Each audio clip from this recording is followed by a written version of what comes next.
kabar kalian hari ini? Baik. Alhamdulillah. Apa ada yang tidak masuk? Oh, masuk semua. Alhamdulillah. Berarti sehat semua ya. Nah, di sini sebelum kita memulai pelajaran, marilah kita berdoa. Berdoa dimulai. Bismillahirrahmanirrahim. Raditu billahi robba wa bil islami dinan Nabi Muhammadin nabiyya wa rasulah. Rabbi zidna ilma warzuqna fahma, amin ya rabbal alamin. Alhamdulillahirabbil alamin. Oh ya, di sini saya sebelumnya ingin memperkenalkan nama saya. Di sini saya akan menggantikan Bapak Fauzan untuk beberapa bulan ke depan. Di sini saya akan mengajar SKI, yaitu Sejarah Kebudayaan Islam. Oh iya, sebelumnya saya memperkenalkan nama saya terlebih dahulu. Nama saya adalah Firdania Faisatul Hasanah, mahasiswa IAIN Jember. Alamat asal kota yaitu Jember, Kecamatan Sumberbaru. Nah, langsung ke pelajaran ya.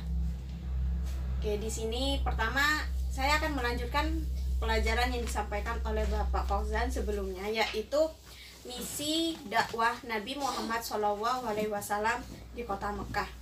Nah, di sini ada beberapa poin di dalam misi dakwah Nabi Muhammad SAW di kota Mekah, yaitu ada 5 poin.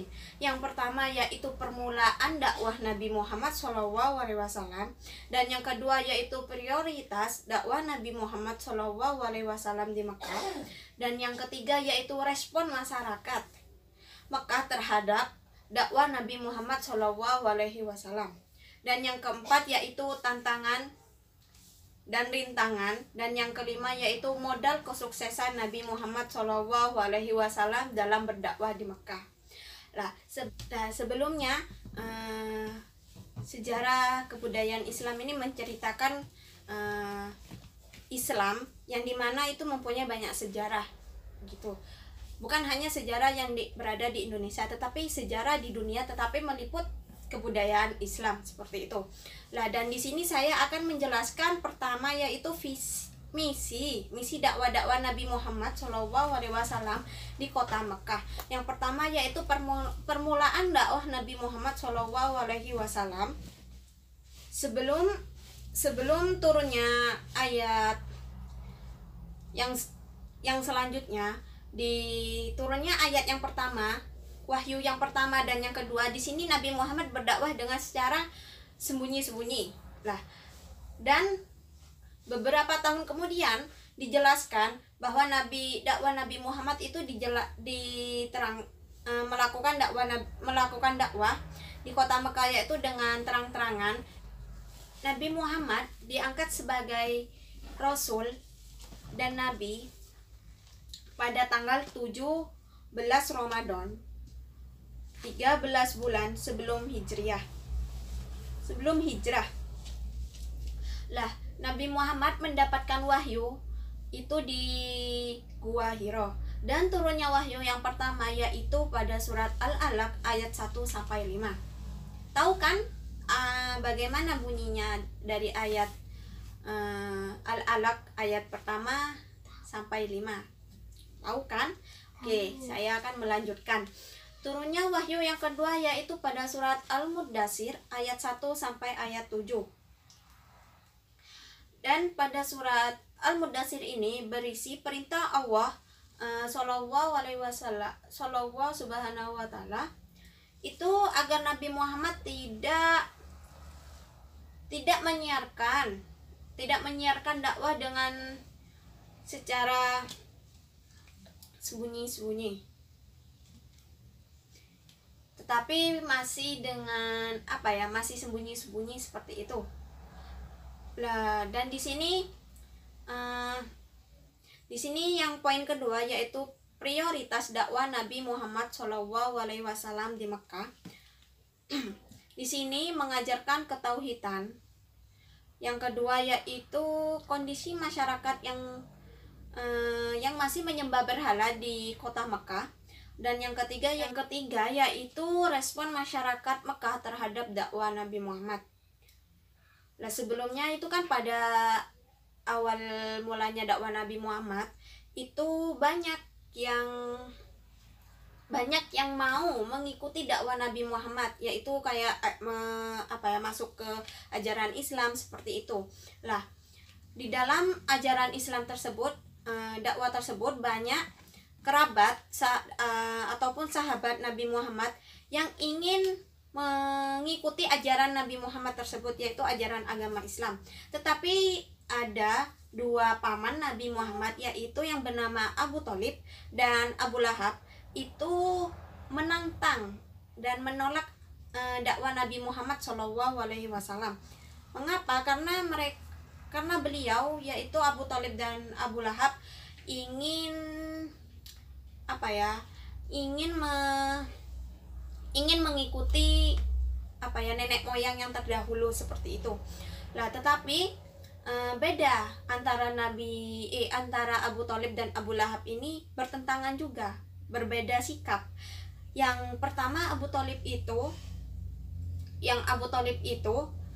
menerima dakwah Nabi Muhammad, tapi beliau mendukung dakwah Nabi Muhammad.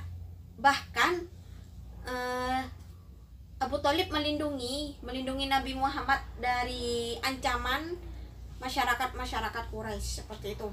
Tetapi berbeda dengan Abu Lahab. Abu Lahab ini sangatlah bertentangan, sangatlah menolak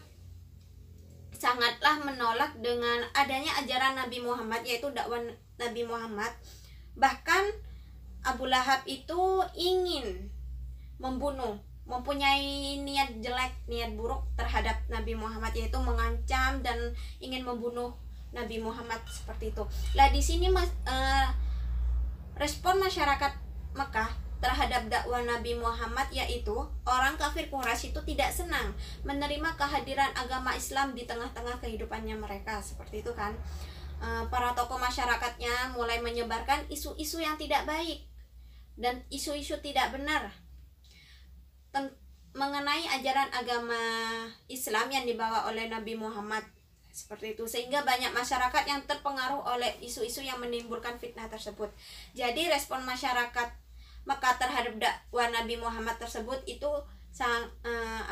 menolak dengan adanya ajaran Nabi Muhammad, yaitu ajaran agama Islam, seperti itu.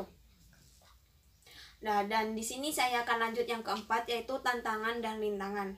Di sini Nabi Muhammad berdakwah di kota Mekah itu mempunyai banyak rintangan dan tantangan, banyak masalah, seperti yang tadi kita jelaskan di prioritas dakwah Nabi Muhammad, seperti itu.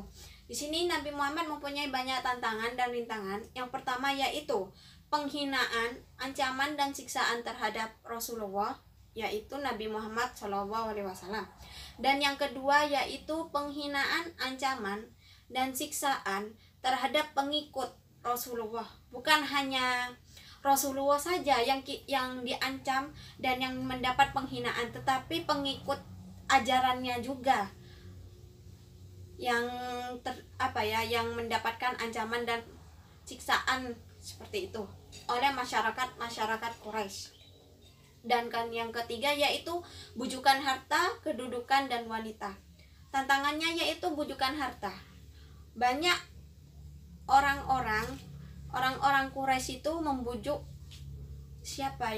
menurutnya itu membujuk Nabi Muhammad itu dengan memberikan harta, memberikan banyak uang, agar Nabi Muhammad itu tidak berdakwah lagi, seperti itu, tidak menyiarkan ajaran agama Islam, seperti itu.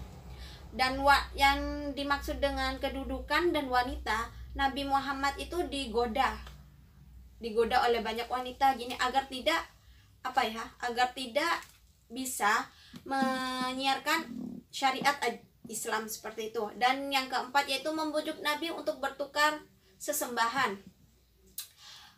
Nabi itu ajarannya itu kan agama Islam. Jadi orang-orang Quraisy itu membujuk Nabi untuk menukar sesembahan.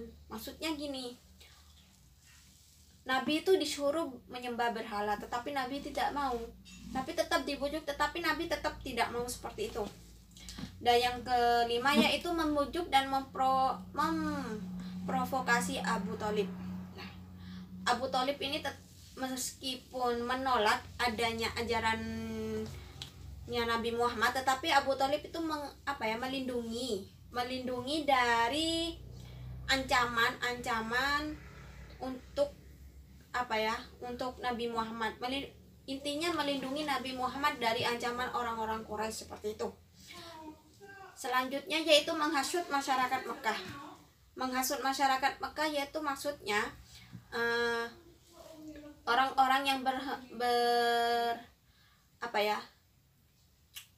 menyembah selain Allah itu menghasut masyarakat Mekah, menyebarkan isu-isu jelek, isu-isu buruk terhadap Nabi Muhammad. Jadi menghasut masyarakat Mekah agar tidak mengikuti ajaran Nabi Muhammad seperti itu. Dan yang selanjutnya itu pengasingan dan pemboikotan Bani Hashim dan Bani Muthalib. Nah, seperti itu. Dan yang terakhir yaitu mempengaruhi pimpinan negara-negara tetangga untuk menolak kehadiran Islam seperti itu. Jadi Nabi Muhammad itu berdakwah, menyiarkan menyiarkan ajaran Islam itu tidak berjalan dengan lurus seperti itu. Dan yang kelima, poin yang kelima yaitu modal kesuksesan Nabi Muhammad SAW berdakwah di Mekah. Nah, di sini Nabi Muhammad itu mempunyai modal, mempunyai prinsip seperti itu, mempunyai prinsip agar Nabi Muhammad itu sukses dalam dalam berdakwah di kota Mekah. Yaitu ada 4 modal. Yang pertama yaitu sabar. Kalau tidak sabar, pasti Nabi Muhammad mungkin sudah tidak melanjutkan dakwahnya semenjak sudah diancam oleh Abu Lahab seperti itu. Dan yang kedua yaitu kegigihan dan keuletan. Dan yang ketiga berakidah yang benar dan kuat. Dan yang keempat yaitu akhlak terpuji dan menjauhi kemungkaran. Jadi kesimpulan dari penjelasan yang saya sampaikan yaitu misi dakwah Nabi Muhammad di kota Mekah yaitu tidak berjalan dengan lurus, tidak berjalan dengan lancar seperti itu, tetapi mempunyai banyak masalah, mempunyai banyak rintangan dan tantangan agar mencapai kesuksesan dalam menyiarkan dakwah tersebut seperti itu. Lah, dan di sini saya akan menjelaskan pola strategi dakwah Nabi Muhammad itu di minggu depan seperti itu. Jadi kalian belajar membaca bukunya di rumah. Nanti saya akan memberikan pertanyaan di minggu depan. Sebelum pelajaran dimulai, saya akan memberikan pertanyaan dan saya akan mengevaluasi pelajaran yang hari ini yang saya sampaikan. Saya akan tanya di minggu depan.